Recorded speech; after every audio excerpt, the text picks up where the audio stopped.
In this video, we're going to explore hemiacetal and acetal formation, which we've seen before, but now we're going to look at it in the context of carbohydrates. And before we start, Baby Ray wants to remind you to wash your hands, stay healthy, and to love one another. And let's move on. We'll look at the example here where D-glucose is treated with a catalytic amount of sulfuric acid. And here we're creating two hemiacetals, one of them beta D-gluopyranose, and this other one alpha D-gluofuranose. And this is where some of you think I have made a mistake, because you had biology classes where you learned that alpha meant this position, this had to be down here. But the truth is, they didn't tell you the whole story, and there's nothing wrong with this name. You must wait for the next series of videos about naming cyclic hemiacetals and acetals. And there's no typo in the name glucose either. You got to watch your spelling on monosaccharides. There's differences between glucose and glucose, xylose and lysose, and xylulose. They're all different. Anyway, the mechanism, first off, hemiacetals are carbons that have simultaneously an ether group. Here we have an ether on the left, and the same carbon participates in an alcohol. Same story here. On the left we have an ether, on the same carbon is an alcohol. Hemiacetals. Acetals are geminal diethers. The carbon here has two ether linkages. Mechanism starts the same for all of these products. We have to protonate the carbonyl to activate it. Lone pair on oxygen protonates, and sulfate ion is released, and we have protonated D-glucose as our product here. This oxonium is an activated carbonyl. You have to ask yourself which of the other oxygens is necessary to make ring size 6, because we're going to go for this product first. And this oxygen here would make ring size 1, 2, 3, 4. Not the right oxygen. This would make ring size 5. You got to count from the oxygen to the carbonyl. That's going to be your ring. Counting 1, 2, 3, 4, 5. That's going to be used for this ring. This is the oxygen that's going to attack the carbonyl. Here is its lone pair, and here it's attacking.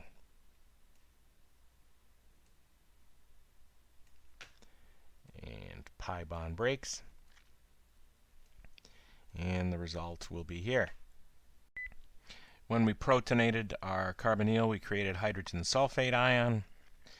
Here's the new oxonium ion we created with our nucleophilic attack to make ring size equals 6. An acid-base reaction will give us the hemiacetal pictured above.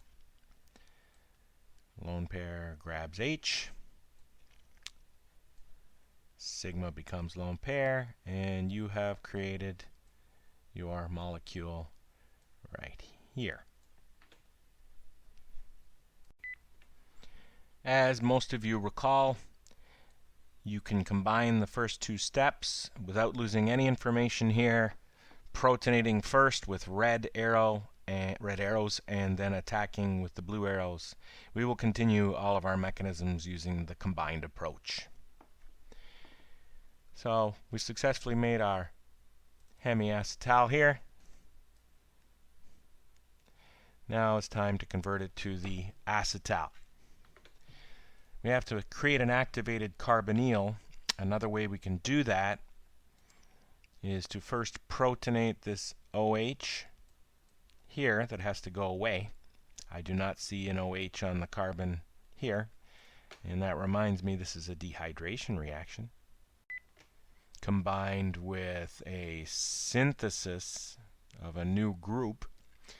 So it's a dehydration synthesis, also known as a condensation.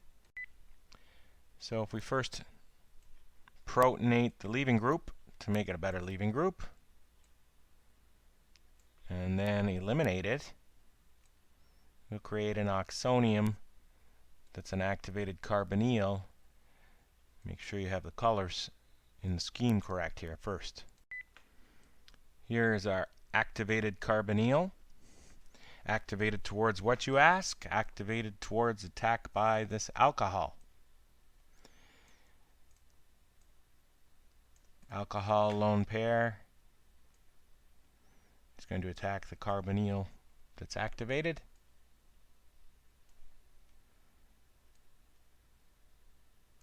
Creating a sigma bond. And pi breaks. And we'll get a new oxonium, which I'll picture down here. Here is our oxonium ion, and it is the conjugate acid of our final acetal up here. The hydrogen sulfate generated in our first step will be used to neutralize the oxonium, creating our final product and regenerating our sulfuric acid catalyst in the process. So there you have the acetal formation mechanism. I believe all that we have left is to do the mechanism that takes D-glucose here and makes it into alpha D-glulofuranose over here. So this part will be the same except for which alcohol attacks, and we'll show that over here. The attacking alcohol in this one would be this to make ring size 5, which is known as a furanose. And we will create this oxonium here. This oxonium will be neutralized by the hydrogen sulfate ion created during the protonation stage. Sulfate ion picks up proton. Sigma becomes lone pair. Recolorize. Neutralization of this leads to our hemiacetal over here. And that, in a nutshell, is the review of hemiacetal and acetal formation. And I hope you have found this video to be useful, and I look forward to our next video.